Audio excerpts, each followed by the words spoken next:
Good morning, folks. Welcome back to the Philosophy for Philistines channel, otherwise known as Politics for Plebeians, on this September the 1st, 2022, with your host, Bill Reimer.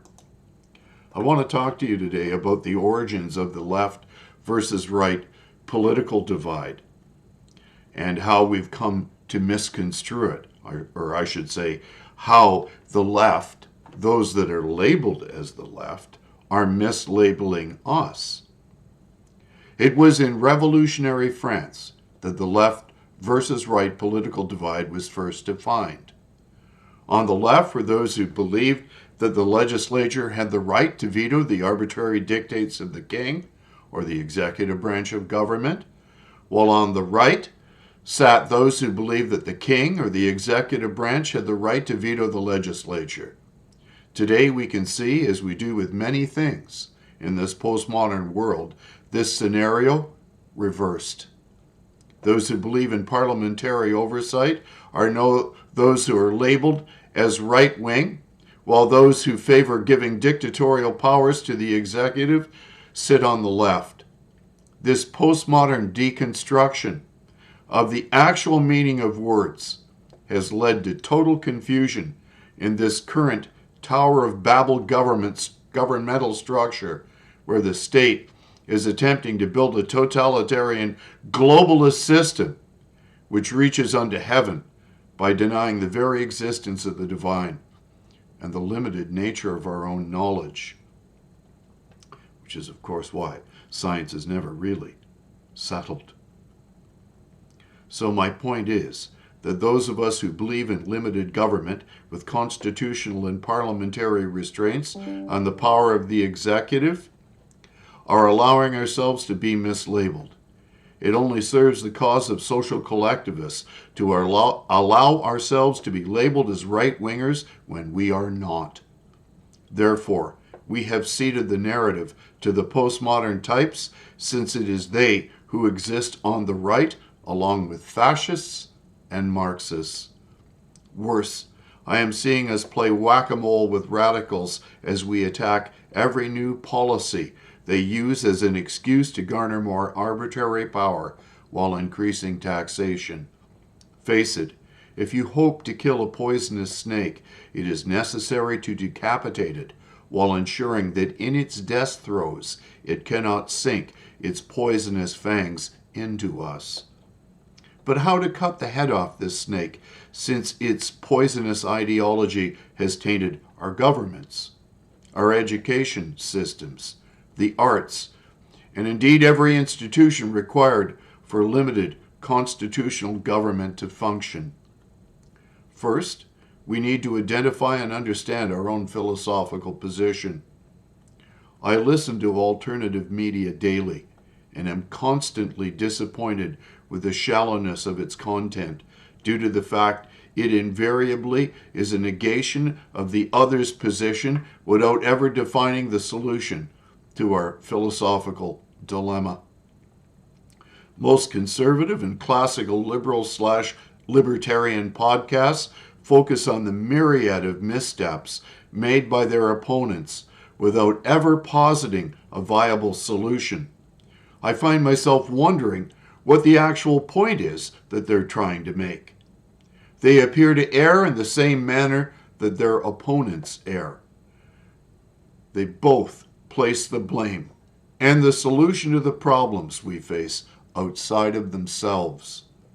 If only we elected the right people, our problems would disappear, is the thinking of a 5-year-old who still believes that his parents are superhuman.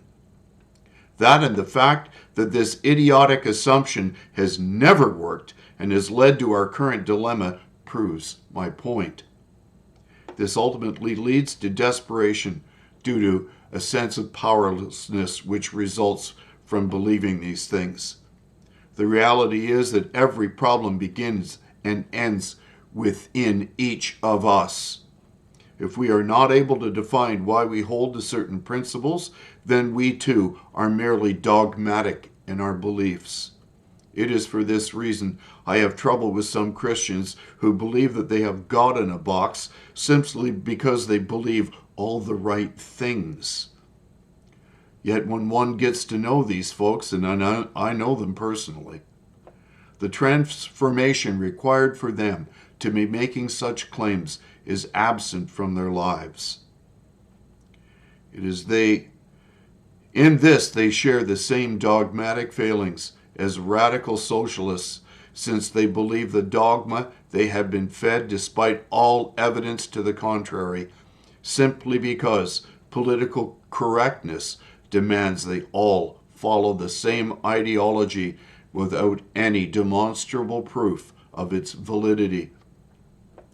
So how to deal with the head of this serpent of deceit? First of all, stop playing whack-a-mole with your ideological opponents. It has become abundantly obvious that our competing ideologies have become so polarized that they cannot peacefully coexist. Winning hearts and minds must deal with the most fundamental issue lying at the heart of this great debate, namely the individual. Social collectivists are rejecting their own sovereignty. They are negating their own divine calling by refusing to become autonomous and self-realized individuals. Only childish folk look outside of themselves to a nanny state to fulfill their needs. It is high time we call others to the full realization of adulthood and self-reliance found in maturity. Christ's own ministry was intensely personal. The individual nature of the path of the cross can only be walked by one, namely anyone who dares to walk that path for themselves. And as for the snake, God said to the devil in the book of Genesis, chapter 3, verse 15, "And I will put enmity between you and the woman, and between your offspring and hers, and he will crush your head, and you will strike his heel." Oh, he may strike at our heels, all right, but stating the truth to the deceived is guaranteed to crush the head of the serpent.